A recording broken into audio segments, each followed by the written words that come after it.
Thank you, Department of Justice spokesperson Sarah Lazama. And finally, now, the doctor himself, Dr. James Kaysen, pathologist at the Juan Luis Hospital, who talks directly from his lab with Wes Small. On the line with us is Dr. Kaysen, the pathologist.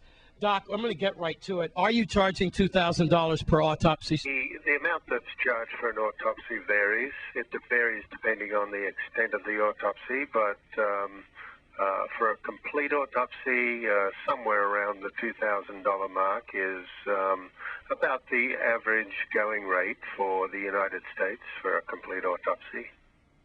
All right, sir. How long is this procedure going to happen? Are you employed there full-time or part-time? Employed by the Virgin Islands government to be the pathologist here at the hospital.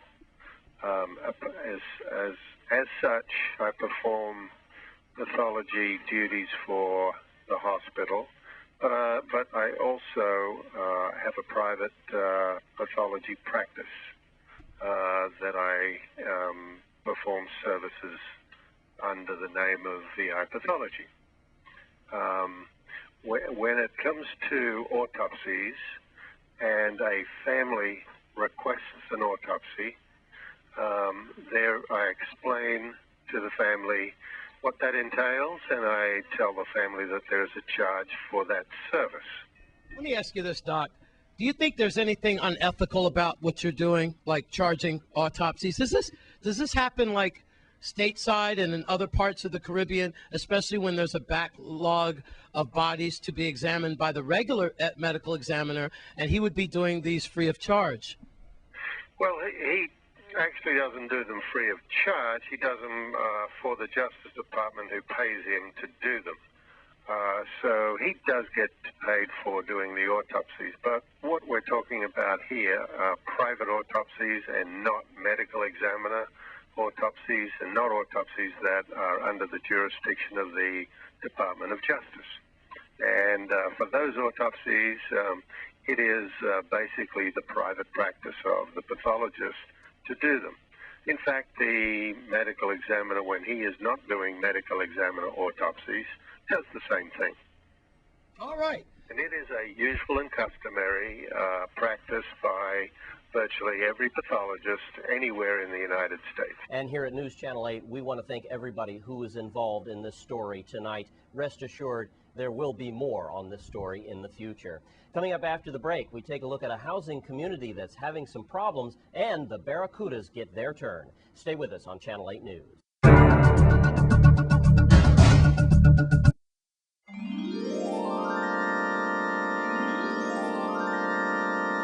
Problems at the JFK housing community once again. News Channel 8's Wes Small has more. Thank you very much, Jerome. I'm here in John F. Kennedy in Christiansted with Miss Sarah Vigor. We're at Building 1 and Apartment 1, and here, I'm sorry. Apartment 1 and Apartment 2. And you're a neighbor here too. What's your name? Nehemiah Davis. Mr. Davis. Well, Miss Vigor, let's start with you. Apparently there was a fire here recently, and you're not happy about the conditions. We're going to get to that.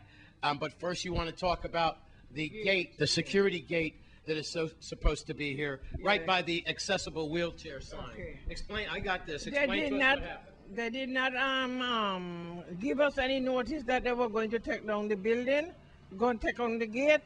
All I come out and see the man taking down the gate. I ask him why. He tell me that they sent him to take them down. They don't want no gate there.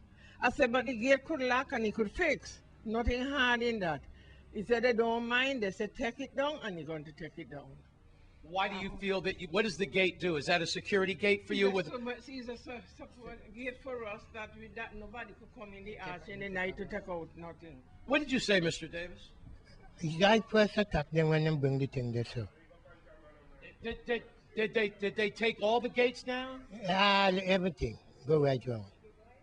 I first, when I come here the morning, the lady that down, tell me they might take off all the gate. Them I said, why? He said she don't know.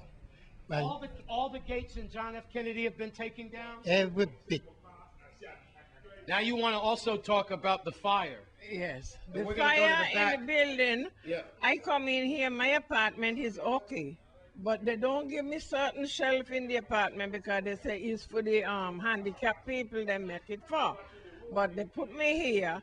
The fire on the side of the building is looking bad with all the trees Let's there. go. Let's go see in the back where the fire was. Okay, Miss Vigor, this is where the fire happened. Yes. And as the cameraman points over your head, you keep talking. That fire happened while you were not living here. Living here. I come here in May And last wait, year. Wait now. So that's the black soot from the fire. tenant before you. And you've been here since May and to now. And they haven't like taken care of that yet? No. Can you still smell that? I smell the fire, yeah, but it not as bad as before. But still, that soot.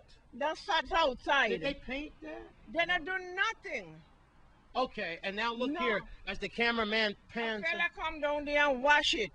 Wash the wall. It was worse. And since he wash it, he don't paint it, they don't come and paint it. The entire community here is upset with Mr. Davis and Miss Vigor.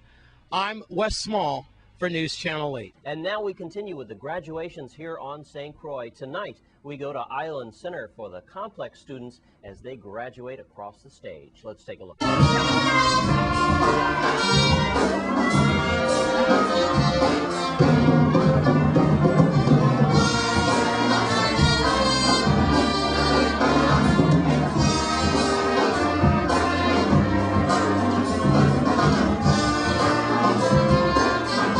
Standing before you here makes those nights and weekends of endless homework and sleep deprivation almost seem worth it.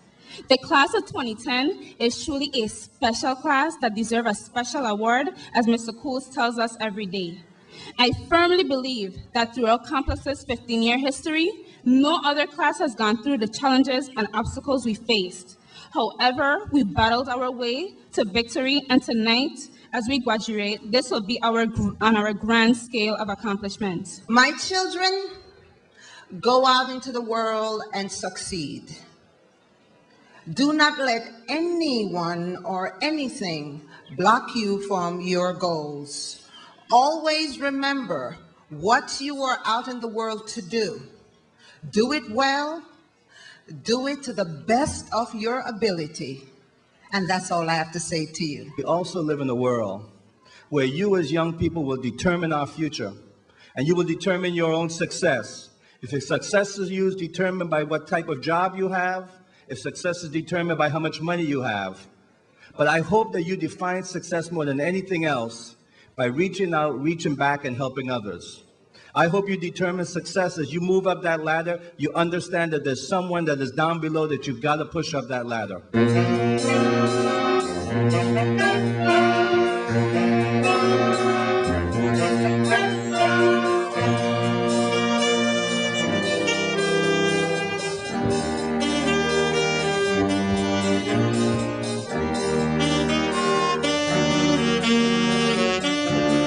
And congratulations to the Barracudas.